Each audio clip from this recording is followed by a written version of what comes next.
Hello, in this video I'm gonna show you how to unpack RAR and zip files on your Xiaomi 12 using an app called RAR. So first thing, we will need to find the file that we want to unpack, and mine is located in DCIM, camera, and here's the picture.rar. So first we want to open that. Here we'll need to enter password.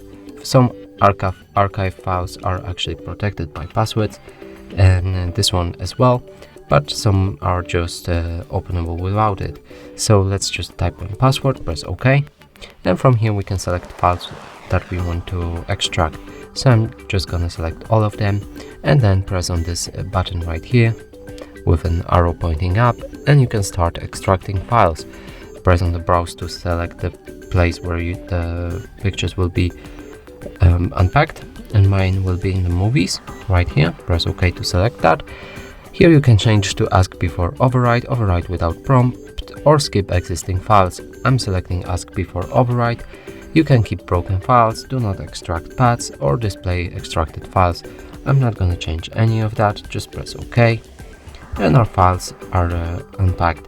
Let's just go to the movies. And here are 3 pictures that were in this RAR file. And that's it for this video. Hope you like it. Please consider subscribing to our channel. Leave a like and a comment below.